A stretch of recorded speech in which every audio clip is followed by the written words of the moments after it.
አድማጮቼ የከበረ ሰላምታዬ በያላችሁበት ይድረሳችሁ። ለዛሬ ደግሞ የተለያዩ የህልም ፍቾችን ይዤላችሁ ቀርብ ያለሁኝ እንደሚከተለው አቀርበዋለሁ። በህልሙ ግንባሩን ሲመታ ያለመ፣ ይህ ማለት ልክ እንደ ጥፊ ነው። ወደ እርጅና በተጠጋበት እድሜው ወንድ ልጅን ይወልዳል። ይህንን ህልም ያለመ ወንድ ወይም ሴት ሊሆን ይችላል፣ ችግር የለውም።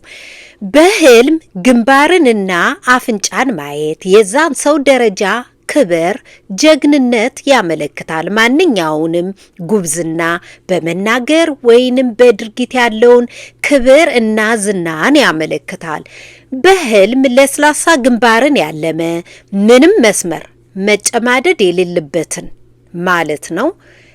ያን ህልም ያለመው ሰው ጥሩ ዳኝነትና የማያዳላ ፍትሃዊ መሆኑን አመላካች ነው። በህልም ግንባርን ያለመ ኃይልንና ተጽዕኖ ፈጣሪነትን ያመለክታል። ቀጥዬ ደግሞ ስለ ሰማይ ትንሽ ሰፋ ያለ የህልም ፍቾችን እነግራችኋለሁ።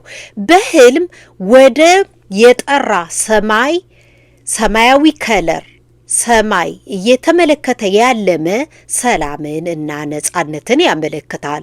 አንድ ሰው በህልሙ ወደ ሰማይ እየወጣ ካየና ወደ ሰማይ ውስጥ ከገባ በፈጣሪ ፊት ተቀባይነት ማግኘትን ያመለክታል። አላሚው ሰማዕትነትን እንደሚያገኝና በዚህ ዓለም እያለ ባከናወናቸው ኃላፊነት፣ ተቆርቋሪነት፣ አገልጋይነት ለዘላለም በሰዎች ሲነገርለትና ሲዘከርለት የሚኖርን ሰው ያመለክታል። በህልም ከአንድ ከሆነ ቦታ እሳት ወደ ሰማይ ሲወጣ ማለም ያ ህልሙ የታየበት ሀገር ወይም ቦታ የሚኖሩ ሰዎች፣ ህዝቦች ለፈጣሪ የማይስማማ ከፈጣሪ መልካም ትእዛዛቶች በተቃራኒ የሆኑ ጸያፍና አሳፋሪ ነገሮችን በማድረግ ከእግዚአብሔር ጋር ጦርነት እንደሚያነሱ ጠቋሚ ነው። በአጠቃላይ እነዚህ ሰዎች የፈጣሪ ተቃዋሚ የሆኑ መሆናቸውን ያመለክታል።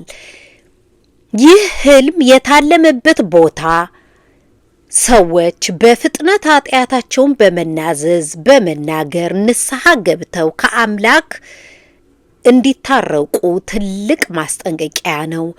በህልሙ መቀስ ከሰማይ ሲወርድ እያየ ያለመ አላሚው በህይወት ብዙ እንደማይቆይ ጠቋሚ ነው። በህልም በሰማይ ላይ ብርሃን መብራት ያየ ማለቂያ የሌለው ጥበብ እና ብልሃት ከእግዚአብሔር ከፈጣሪ እንደተቸረው ያመለክታል። በህልሙ ከላይ ከሰማይ ላይ እየቀዘፈ ወይንም በፓራሹት እየወረደ በሰላም መሬት ላይ የደረሰ ያረፈ በተጨነቀበት በተጠበበበት ነገር ላይ ጥበቃና እይታ እንዳለው ጠቋሚ ነው። በሌላ መልኩ ደግሞ ከሰማይ በፓራሹት ሲወርድ ወይንም ሊወርድ አስቦ ነገር ግን ችውቱ ካልተከፈተለት ካልተዘረጋ ተስፋውን ያስቀመጠው የጣለው ምንም በማያግዘው እና በማይሰራ ነገር ላይ መሆኑን ያመለክታል። በህልም በሰማይ የምትበር በራሪ ወፍን ያለመ በተባረከ አስደሳች ዜና ይዞለት የሚመጣ ሰው መኖሩን ጠቋሚ ነው። በህልም እሳትን መተንፈስ አጥፊ ቃላትን ንግግርን አመላካች ነው። ይህንን ህልም ያለመ ለንግግሩ ከፍተኛ ጥንቃቄ ማድረግ እንዳለበት ያስጠነቅቃል። በህልም የተሰበረ ጀበና ድስትን ማለም ሞትን ያመለክታል። የሞቱ ምክንያት የሚሆነው ደግሞ ከባድ የሐዘን ብዛት መሆኑን ያመለክታል። ስለዚህ ይህንን ህልም ያለመ ሐዘንን በልክ ማድረግ፣ ምክንያቱም ሐዘንን ስናዝን ሐዘን የተለያዩ የሰውነታችን ክፍሎች ቀስ በቀስ እየተጎዱ እንዲሄዱና ስራቸውን እንዲያቆሙ ያደርጋል። ያ ደግሞ እንግዲህ ሞትን ያስከትላል። ስለዚህ ይህንን ህልም ያየ ሰው መጠንቀቅ አለበት ማለት ነው። በሌላ መልኩ ሲፈታ ደግሞ ይህንን ህልም ያለመው ሰው በሰራው ዘግናኝ ኃጢአት በጣም የተሰበረና ልቡ ያዘነበትን ሰው ያመለክታል።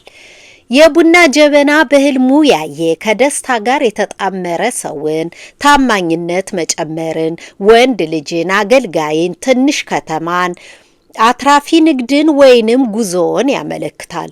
ባዶ ጀበና ድስትን ያለመ በዙሪያው ባሉ አገልጋዮቹ የሚያናድድ ነገር ያጋጥመዋል። በሌላ መልኩ ሲፈታ አላሚው እሱን ደስ በማያሰኝ ነገር እንደሚታለል ያስጠነቅቃል። በህልሙ በድስት ምግብ ሲሰራ ያለመ ከቤት ጋር በተያያዘ ጥቅምን ያገኛል። በህልም የቀለም መያዣ ዕቃን ወይንም የቀለም መያዣ ማስቀመጫ ጠርሙስን ያለመ ሴትን ያመለክታል። ይህ ዕቃ ጠርሙስ ተሰብሮበት ወይንም ጠፍቶበት ያለመ የሚስትን ሞት ያመለክታል። በህልም ጠርሙስን ማለም ማህፀንን፣ እርግዝናን፣ ሴትነትንና ስሜትን ያመለክታል። ጠርሙስ የሆነ ነገር መያዣ ተምሳሌት ነውና። በህልም ጀበና ወይንም ድስት ሲጨስ ሲቃጠል ያለመ በአደገኛ እጽ ሱሰኝነት የተያዘ ሰውን ያመለክታል። አላሚው ተጠቃሚ ባይሆን እንኳን በአካባቢው ያሉትን በጥሞና መከታተል እንዳለበት ያስጠነቅቃል። በህልም ምግቡን ቀስ አድርጎ በሚያበስል ማብሰያ ወይንም ስሎ ኩከር ይባላል በዘመናዊ አጠራሩ ወይንም በእንግሊዘኛው ማለት ነው ሲያበስል ያለመ፣ ካለዚያ ደግሞ በባህላዊ በእኛ በለመድ ነው በኢትዮጵያውያን አይነት ማለት ነው ድስት ጥዶ ሲያበስል የሆነ ነገር ጥዶ ማለት ነው እያበሰለ ነገር ግን ያ የሚያበስለው ምግብ እጅግ በጣም በዘገይ ሁኔታ የሚበስል ከሆነ እሱ እንደፈለገው አይነት አበሳሰል ፍጥነት ሳይበስል ነገር ግን በጣም በዘገየ አበሳሰል የሚበስል ከሆነ ይህንን ህልም ያለመ ሰው ሊሆንለት ሊያሳካው ያሰበው ነገር ጊዜ ይውሰድ እንጂ እንደሚሳካለት ጠቋሚ ነው። ነገር ግን ይዘገያል፣ ትንሽ ጊዜ ይወስዳል ማለት ነው። በህልሙ ትንፋሽ አጥሮት ለመተንፈስ ተቸግሮ ያለመ ሰው፣ ትንፋሹ ሙሉ በሙሉ ተቋርጦበት ያለመ ሰው፣ ከአሁን በፊት በሰራው ስራ የጥፋተኝነት ስሜት የሚሰማውን ሰው ያመለክታል። በሌላ መልኩ ደግሞ በቀስታ በተረጋጋ ሁኔታ እየተነፈሰ ያለመ በሁሉም ነገር ስኬትን ለማግኘት ትክክለኛው ሰዓት አሁን መሆኑን እየተጠቆመ ነውና ፈጥኖ ወደ ውሳኔ ደርሶ ነገሮችን መስራት እንዳለበት አመላካች ነው። በሌላው በህልም በጣም ፍጥነት ያለው አተነፋፈስ ሲተነፍስ ያለመ ጭንቀትን፣ ፍርሃትን ወይንም አሁን በገባበት አዲስ አኗኗር ሀሳብ ጭንቀት የገባውን ሰው ያመለክታል። በህልም ጥፍር ቀለሙን ሲያስለቅቅ ያለመ በሰራው ነገር የተጸጸተን የጥፋተኝነት ስሜት የተሰማውን ምነው ባላደረኩት እያለ የሚጸጸት የሚቆጭን ሰው አመላካች ነው።